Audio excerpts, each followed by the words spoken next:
मैं आज की एक और बड़ी खबर पर बढ़ता हूं और अचानक से एक कंट्रोवर्सी खड़ी उठ हुई है। आपने भी शायद देखा होगा, इसके बारे में पढ़ा होगा। बीजेपी के एक साउथ इंडिया के, दक्षिण भारत के एक सांसद हैं, उन्होंने कुछ स्टेटमेंट दिया। उन्होंने कहा हम कोई 400 सीटें जो मोदी जी कह रहे हैं एनडीए को चाहिए इस बार और आएंगी, ये संविधान बदलने के लिए हमें चाहिए। मतलब हम अगर जीत करके 400 सीट लेकर के आएंगे, हमारे पास पार्लियामेंट के अंदर स्पेशल मेजोरिटी होगी, हमारे पास विशेष बहुमत होगा, तो हम संविधान में संशोधन कर सकते हैं। लेकिन इसको जिस तरीके से उठाया कांग्रेस पार्टी ने और कहा कि यही तो हम कहते थे कि ये तो लोकतंत्र में विश्वास ही नहीं करते, ये तो बाबा साहब अम्बेडकर का दिया हुआ लोकतंत्र, उसको बदलना चाहते हैं। संघ की तो शुरुआत से सोच ये रही है कि संविधान ही हमें नहीं चाहिए, ये संविधान ही गलत है। तो वो कह रहे हैं कि ये इन्हीं के आदमी ने इसका पर्दाफाश कर दिया।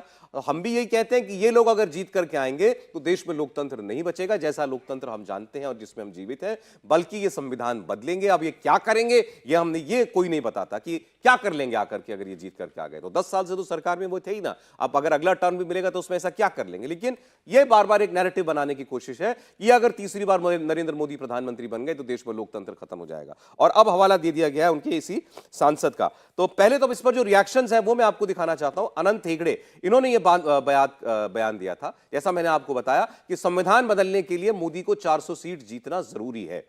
ये सांसद हैं भारतीय जनता पार्टी के और अपने विवादों के लिए अक्सर जाने जाते रहे हैं। जैसे ही उन्होंने संविधान को लेकर यह स्टेटमेंट दिया, कांग्रेस पार्टी ने इसको मुद्दा बनाया। राहुल गांधी ने कहा कि यह बयान प्रधानमंत्री मोदी और संघ के छिपे मंसूबों का सार्वजनिक ऐलान है। कांग्रेस अध्यक्ष मल्लिकार्जुन खड़गे ने कहा कि अनंत हेगड़े के बयान ने देश में तानाशाही थोपने के मोदी और संघ के एजेंडे को बेनकाब कर दिया है। लेकिन बीजेपी ने आधिकारिक तौर पर तुरंत इस बयान से किनारा किया और कहा कि अनंत हेगड़े की निजी राय है, पार्टी का इस बयान से कोई संबंध नहीं है। साथ ही बीजेपी ने अनंत हेगड़े से उनके इस बयान पर सफाई भी मांगी है। अनंत हेगड़े ने कर्नाटक में चुनाव प्रचार के दौरान क्या बयान दिया और बीजेपी ने क्या सफाई दी, ये देख लीजिए आप पहले। ಮೋದಿ ಅವರು ಒಂದು ಮಾತನ್ನ ಹೇಳಿದರು, ಅಬ್ ಕಿ ಬಾರ್ 400 ಪಾರ್, ಈ ಬಾರಿ 400ಕ್ಕೂ ಹೆಚ್ಚು ಸೀಟನ್ನು ಗೆಲ್ಲಬೇಕು ಅಂತ ಅವರು ಹೇಳಿದ್ದಾರೆ. ಯಾಕೆ 400 ಯಾಕೆ? ನಮಗೆ ಲೋಕಸಭೆಯಲ್ಲಿ ಬಹುಮತ ಇದೆ, 2/3 ಮೆಜಾರಿಟಿ ಇದೆ. ರಾಜ್ಯಸಭೆಯಲ್ಲಿ ನಮಗೆ 2/3 ಮೆಜಾರಿಟಿ ಇದೆ, ಅಲ್ಪ ಬಹುಮತ ಇದೆ.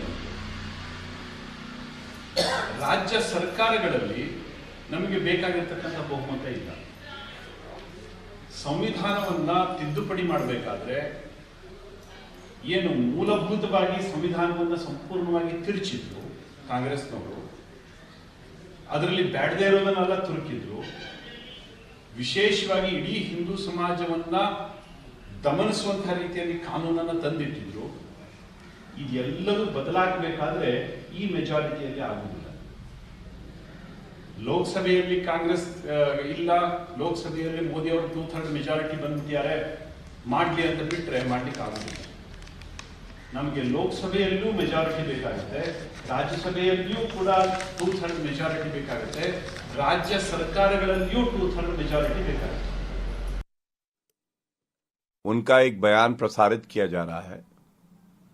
बड़ी स्पष्टता से हम ये कहना चाहेंगे वे पार्टी का अधिकृत बयान नहीं है और पार्टी ने इस बयान का संज्ञान लेकर उनसे स्पष्टीकरण भी मांगा है। ये कहना भी अनिवार्य है कि भारतीय जनता पार्टी का हर निर्णय, हर फैसला राष्ट्र हित में होता है और संविधान के तहत लिया जाता है। और इसीलिए मैं समझता हूं कि इसे दोहराना आवश्यक है कि जो भी वक्तव्य उनके द्वारा दिया गया है ये उनका अपना निजी वक्तव्य है। जिस मुद्दे पर, जिस बयान पर हंगामा है वो भी आपने देख लिया और जिस पार्टी पर आरोप है उसकी सफाई भी आपने देख ली। समीर जी, कैसे देख रहे हैं इसको आप, पूरे मामले को? अनंत हेगड़े ने जो कहा वो तो कहा ही, वो तो कैमरे पर है, उससे तो इनकार नहीं किया जा सकता कि संविधान बदलने के लिए हमको 400 सीट चाहिए। देखिए, अनंत हेगड़े का अगर आप इतिहास देखोगे तो उनका हमेशा इतिहास इस रहा है कि हमेशा राज्य सरकार जब कर्नाटक में भारतीय जनता पार्टी की थी तो उससे असहज करते रहे बयान देकर। केंद्र में जब भारतीय जनता पार्टी है तो उसे भी वो असहज करते रहे। मोदी सरकार में स्किल डेवलपमेंट मिनिस्टर रहे, बाद में अपने बयानों के चक्कर में उनको मंत्रिमंडल से बाहर करना पड़ा था प्रधानमंत्री मोदी को। और अब तो ये भी है कि ये तय है कि उत्तर कन्नड़ा से उनको टिकट नहीं मिलने वाला है। तो शायद हो सकता है वो ये चाहते हो कि वो ज्यादा भारतीय जनता पार्टी के कैडर के बताना चाहते हो, इसमें भी इस तरह के बयान देने की उन्होंने कोशिश की। उनका टिकट कटना तय इस बार। देखिए, मुझे ऐसा लगता है कि अगर भारतीय जनता पार्टी को किसी भी तरह का संविधान में संशोधन करने की इच्छा होती तो भारतीय जनता पार्टी के पास 2014 के अंदर ही बहुमत था और 2019 में भी भारतीय जनता पार्टी को स्पष्ट बहुमत मिला था। और जहां भारतीय जनता पार्टी आर्टिकल 370 को लेकर जिस तरीके से भारतीय जनता पार्टी ने अपने बहुमत का राज्यसभा में और लोकसभा में इस्तेमाल किया, भले ही राज्यसभा में बहुमत नहीं था, उसके बाद भी जो सहयोग मिला, उसके बाद भारतीय जनता पार्टी ने जो देश के हित में निर्णय लेने थे वो लिए। मुझे लग रहा है लेकिन मोदी जी ने भी कहा है कि हम इस अब तीसरी बार चुन करके आएंगे तो बहुत बड़े फैसले करेंगे, बड़े फैसले लेंगे, ऐतिहासिक फैसलों के लिए वो कार्यकाल होगा। बड़े फैसले कई हो सकते हैं ना। ये प्रधानमंत्री मोदी जब आएंगे तो बताएंगे कि उनके दिमाग में क्या था, कौन से बड़े देश इसमें फैसले लेने वाले हैं। और जो प्रधानमंत्री मोदी 2014 से लेकर 2024 तक फैसले लेते आ रहे हैं, वह बताता है कि उनके फैसलों की सीरीज आगे किस दिशा की ओर जाने वाली है। अनंत कुमार हेगड़े का बयान मुझे लगता है भारतीय जनता पार्टी की विचारधारा से और भारतीय जनता पार्टी और प्रधानमंत्री मोदी जिस तरीके से शासन कर रहे हैं उससे कहीं मेल नहीं खाता। और शायद यही कारण रहा है कि भारतीय जनता पार्टी ने स्पष्टीकरण मांगा है और स्पष्ट इस बयान से अपने आप को किनारे कर वो क्या सफाई देते हैं। राहुल गांधी ने लिखा है कि ये तो नरेंद्र मोदी और उनके संघ परिवार के छिपे मंसूबों का सार्वजनिक ऐलान है। मोदी और भाजपा का अंतिम लक्ष्य बाबा साहेब के संविधान को खत्म करना है। न्याय, बराबरी, नागरिक अधिकार और लोकतंत्र से इन लोगों को नफरत है। इन्हें समाज को बांटना है, मीडिया को गुलाम बनाना है और अभिव्यक्ति की आजादी पर पहरा लगाना है।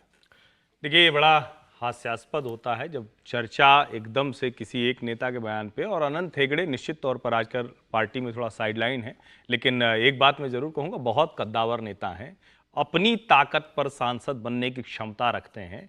बहुत बड़ा उनका, जिसको कहते हैं ना कि सोशल वर्क चलता है, 50,000 से अधिक लोग उनसे निजी तौर पर जुड़े हुए हैं, उनकी बहुत बड़ी ताकत है। लेकिन जो उन्होंने कहा, जिस बयान पर इतना हंगामा हुआ और भारतीय जनता पार्टी थोड़ा बैकफुट पर चलेगी, अरे भाई, पहला संशोधन कब हुआ? देश के प्रथम प्रधानमंत्री पंडित जवाहरलाल नेहरू ने अभिव्यक्ति की स्वतंत्रता पर पहले आर्टिकल 1 जो संशोधन हुआ वो कहां से हुआ बताइए? फर्स्ट अमेंडमेंट कहां आया? फर्स्ट अमेंडमेंट के बाद इस देश में तानाशाही किसके जरिए आई? इंदिरा गांधी। इस देश में अब तक 100 से ज्यादा बार संविधान का संशोधन हो गया, तो संशोधन होगा ही ना भाई। 106 बार हो चुका है। 106 बार हो चुका है। बाबा साहब का संविधान अगर प्रतिष्ठित हुआ तो जब नरेंद्र मोदी ने 2 दिन का संविधान दिवस मनाया। प्रतिष्ठित हुआ जब देश में भीमराव अंबेडकर के नाम पर पंच तीर्थ की स्थापना हुई। इसी दिल्ली में जैसा आप विज्ञान भवन देखते हैं, एक और बड़ा कन्वेंशन सेंटर बना, तो डॉक्टर अंबेडकर नाम के नाम पे डॉक्टर अंबेडकर इंटरनेशनल सेंटर बना, कन्वेंशन सेंटर और रिसर्च सेंटर बना। सवाल ये नहीं है कि क्या संविधान की समीक्षा करें क्या? अरे भाई, देश के लोग हैं, उनकी जरूरत पड़ेगी। संविधान सभा में जो लोगों ने कहा था, जो नहीं हो पाया था, वो धीरे धीरे आया और इसका प्रावधान उन्हीं संविधान निर्माताओं ने उसी संविधान में किया। ये बड़ी विचित्र सी डिबेट होती है, संविधान बदल देंगे का मतलब क्या हुआ? समीक्षा होगी। और बाकायदा ये भारतीय जनता पार्टी के एजेंडे में था। जब अटल बिहारी वाजपेयी जी की सरकार थी तो देश के बड़े न्यायविदों को लेकर इसको बाकायदा एक कमेटी बनाई गई थी संविधान समीक्षा के लिए। देश भर में संघ परिवार ने जगह जगह लोगों को संविधान के प्रति जागरूक करने के लिए कार्यक्रम चलाए थे। देखिए, हर विश्वविद्यालय में, हर स्थान पर। हर्षवर्धन जी, क्यों विपक्ष जिस ओर डराने की कोशिश कह लीजिए कर रहा है या आगाह करने की कोशिश कर रहा है कि संविधान बदलने से मतलब है कि सरकार न जाने कितने और अधिकार ले लेगी और ताकत ले लेगी अपने में। आपके लिए जो सेफगार्ड छोड़े गए संविधान में, हमारी सारी तंत्र के अंदर, वो हटा दिए जाएंगे और सरकार जो है तानाशाही पर उतर आएगी। देखिए, पहली बात तो ये, किसी सरकार की ये हैसियत नहीं कि वो भारत में तानाशाही ला दे। एक इंदिरा गांधी को गलतफहमी हुई थी गलतफहमी उनको, और उसके बाद कांग्रेस का जो क्षरण हुआ, जो खत्म हुई कांग्रेस, तो आज तक जिंदा नहीं हो पाई। वो 414 इंदिरा जी की मृत्यु या जिस तरीके के इलेक्टोरल सिस्टम में हम हैं वो बदल दिया जाएगा। जिस तरीके से हम अपनी सरकार चुनते हैं वो प्रक्रिया बदल देंगे। शायद कितनी बदल देंगे आप? क्या राज्यों में भी सब जो है फेडरलिज्म खत्म कर देंगे?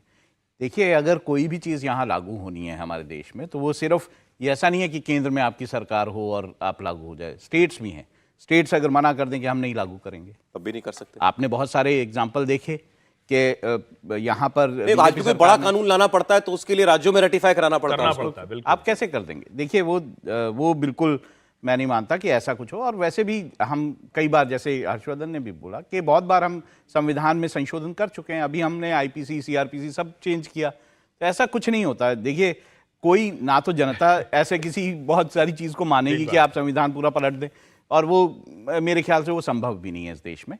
तो ये खतरे कि भाई हो जाएगा। और अनंत हेगड़े जो है वो जिस तरह का उन्होंने बयान दिया है वो थोड़ा सा डिफरेंट है। वो ऐसा नहीं कि पूरा संविधान बदलने की बात है, वो सेक्युलरिज्म को लेकर है कि सेक्युलरिज्म जो है चेंज करके हिंदू जो है हिंदुओं को प्रोटेक्शन दी जाए वगैरह वगैरह, उनका उस तरह का जो इंदिरा गांधी जी ने शब्द जोड़े थे उसमें सेक्युलर और चर्चा तो बार बार होती है ना भाई कि हमारे जो संविधान सभा के संविधान निर्माता थे उन्होंने तो नहीं डाला था, आपने क्यों सेक्युलर और सोशलिस्ट डाल दिया?